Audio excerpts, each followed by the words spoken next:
Hi students, அனைவருக்கும் வணக்கம். நம்மளோட என்ன பார்க்க போகிறோம் அப்படின்னா 10th standard maths quarterly exam original question paper தான் பார்க்க போகிறோம். Government official question paper plus ஒரு 2 கொஷின் பேப்பரோட கம்பேரிசன் தான் பார்க்க போகிறோம். ஸோ நீங்கள் மாடல் கொஷின் பேப்பர் மேக்ஸுக்கு வேணும் அல்லது கவர்மெண்ட் ஒரிஜினல் கொஷின் பேப்பர் வேணும் அப்படின்னா நீங்கள் இந்த கொஷின் பேப்பரை யூஸ் பண்ணி படிச்சுக்கலாம்.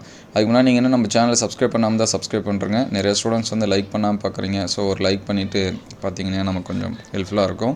மற்ற ஸ்டூடெண்ட்ஸ்க்கு ஹெல்ப்ஃபுல்லாக இருக்கும். ஆல்ரெடி இங்கிலீஷ் மீடியம் அப்லோட் பண்ணியாச்சு. ஸோ அந்த வீடியோஸ் எல்லாமே பார்க்கல அப்படின்னா ப்ளேலிஸ்ட்டில் 10th இம்பார்ட்டன்ட் கொஷின் இருக்கும், அதில் செக் பண்ணி பாருங்கள். அல்லது டிஸ்கிரிப்ஷனில் லிங்க்கில் தரேன், நீங்கள் செக் பண்ணி பார்த்துக்கலாம். நம்மளுடைய வாட்ஸ்அப் குரூப் அண்டு சேனலில் ஜாயின் பண்ணாமல் டிஸ்கிரிப்ஷன் லிங்க்கில் இருக்குது, நீங்கள் ஜாயின் பண்ணிங்க. அது ஒரு சில கொஷின்ஸ் எல்லாமே ஷேர் பண்ணுவோம். ஸோ நீங்கள் எக்ஸாம்ஸ்க்கு படிக்கிறப்ப இந்த கொஷின்ஸ் எல்லாமே பாருங்கள், சரிங்களா? இது 2 மார்க் கொஷின். ஸோ 2 மார்க்ஸில் என்ன கொஷின் கம்பல்சரி கேட்டிருக்காங்க, 2 மார்க்கு என்ன மாதிரியான கொஷின்ஸ் எல்லாமே கேட்டிருக்காங்க அப்படின்னு சொல்லிட்டு பாருங்கள். இது எல்லாமே எக்ஸாம்ஸ்க்கு படிக்கிறப்ப இம்பார்ட்டன்ஸ் கொடுத்து படிச்சுங்க. ஏன்னா நமக்கு குவார்ட்டர்லி போர்ஷன் வரைக்கும் இம்பார்ட்டன்ட் கொஷினாக தான் எக்ஸாம்ஸில் கேட்பாங்க. ஆல்ரெடி இது எக்ஸாம்ஸில் கேட்ட அஃபிஷியல் கொஷின் பேப்பரு. ஸோ இதில் இருக்கக்கூடிய கொஷின்ஸ் எல்லாமே இம்பார்ட்டன்ட் கொஷினாக தான் இருக்கும். அதே போல் நிறையா ஸ்டூடெண்ட்ஸ் கமெண்ட்டில் கேட்குறது என்னென்னா, இந்த கொஷின் பேப்பர் மட்டும்தான் வருமா அப்படின்னு சொல்லிட்டு. ஸோ இது ஒரு மாடலுக்காக அப்டேட் பண்ணுறது. இதில் இருக்கக்கூடிய ஒரு சில கொஷின்ஸ் எக்ஸாம்ஸ்க்கு வரலாம், சரிங்களா? நீங்கள் பாஸ் பண்ணணும் ப்ளஸ் ஒரு 50+ இந்த மாதிரி எடுக்கிறதுக்கு இந்த கொஷின் பேப்பர் உங்களுக்கு ஹெல்ப்ஃபுல்லாக இருக்கும். ஸோ இதில் கம்பல்சரி கொஷின் 42 5 மார்க்ஸில். ஸோ என்ன கொஷின் கேட்டிருக்காங்க அப்படின்னு சொல்லிட்டு பார்த்து நோட் பண்ணி வச்சுங்க. 5 மார்க்ஸ் என்னென்ன இருக்குது அப்படின்னு சொல்லிட்டு. ஃபைனலாக 8 மார்க் கொஷின், சரிங்களா? 8 மார்க் கொஷின் என்ன இருக்குது, வரைபடத்தில் என்னென்ன இருக்குது, அதேமாதிரி கிராஃப் என்னென்ன இருக்குது அப்படின்னு சொல்லிட்டு நோட் பண்ணி வச்சுங்க. இது ஃபஸ்ட்டு செட் ஆஃப் கொஷினில் இருக்கக்கூடிய கொஷின்ஸு.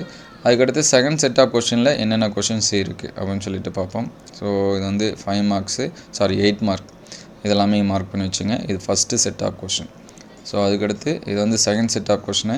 ஸோ இதில் 1 மார்க்ஸ் எப்போயுமே எந்த சப்ஜெக்டாக இருந்தாலும் புக் பேக்கில் ஃபஸ்ட்டு இருக்கிறது நீங்கள் பார்த்துருங்க. ஏன்னா நமக்கு முக்கியமாக அதிகமாக புக் பேக்கில் இருக்கக்கூடிய 1 மார்க்ஸ் தான் கேட்பாங்க. ஸோ அதனால் அது எல்லாமே பார்த்துருங்க. சரி, அதுக்கடுத்து 2 மார்க்ஸு. ஸோ 2 செட் ஆஃப் கொஷினில் இருக்கக்கூடிய 2 மார்க்ஸ் ரிப்பீட் ஆகிருக்குன்னு சொல்லிட்டு பாருங்கள். ஸோ ரிப்பீட் ஆகிருந்தால் அது எல்லாமே கம்பல்சரியாக படிச்சுருங்க. உங்கள் டிஸ்ட்ரிக்டில் நடந்த மிட்டம் ஆர் யூனிட் டெஸ்ட்னு நடந்திருக்கலாம். ஒரு சில டிஸ்ட்ரிக்டில் மிட்டம் நடந்துச்சு, ஒரு சில டிஸ்ட்ரிக்டில் யூனிட் டெஸ்ட் இந்த மாதிரி நடந்துச்சு. ஸோ 2 கொஷினை யூஸ் பண்ணி படிங்க. 28 கம்பல்சரி கொஷின் அதை மார்க் பண்ணி வச்சுங்க. அதே போல் 5 மார்க்ஸ் என்னென்ன கேட்டிருக்காங்க அப்படின்னு சொல்லிட்டு பாருங்கள். நீங்கள் இந்த கொஷினை ப்ளஸ் உங்களுக்கு நடந்த மிட்டம் யூனிட் டெஸ்ட் இதெல்லாமே கம்பேர் பண்ணி பார்த்தாலே போதும். ஸோ மிட்டம் அந்த யூனிட் டெஸ்ட் கொஷின் பேப்பர் வேணும் அப்படின்னா ப்ளேலிஸ்ட்டில் யூனிட் டெஸ்ட் 1ன்னு ஒன்று இருக்கும், அதுக்கடுத்து யூனிட் டெஸ்ட் 2ன்னு இருக்கும், தனியாக ப்ளேலிஸ்ட் இருக்குது. ஸோ 1 and 2ஓட கொஷின்ஸு நீங்கள் என்ன பண்ணிக்கலாம், பார்த்துக்கலாம். ஏன்னா அது 2 வச்சு தான் நமக்கு குவார்ட்டர்லி எக்ஸாம்ஸ்க்கு கொஷின் கேட்பாங்க. ஸோ அதே போல் 8 மார்க் கொஷின் என்னென்ன இருக்குது அப்படின்னு சொல்லிட்டு பாருங்கள். இது எல்லாமே கம்பல்சரி படிச்சிருங்க, சரிங்களா? நான் இது வரைக்கும் எதுவுமே படிக்கலை, இனிமேல் தான் படிக்கணும்னா மினிமம் நீங்கள் இந்த கொஷின்ஸ் எல்லாமே பாருங்கள். இதில் இருக்கிறது எல்லாமே இம்பார்ட்டன்ட் கொஷின்ஸ் தான். அடுத்தடுத்த வீடியோவில் சயின்ஸு, சோசியல் சயின்ஸு இதெல்லாமே அப்லோட் பண்ணுவோம். ஸோ அது எல்லாமே உங்களுக்கு வேணும் அப்படின்னா நம்ம சேனலில் ஒரு லைக் அண்ட் சப்ஸ்கிரைப் பண்ணி வச்சுங்க.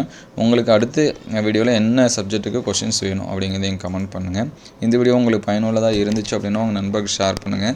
இந்த மாதிரி வீடியோ தொடர்ந்து வரணும் அப்படின்னா நம்ம சேனலில் லைக் அண்ட் சப்ஸ்கிரைப் பண்ணுங்கள். தேங்க்யூ ஃபார் வாட்சிங்.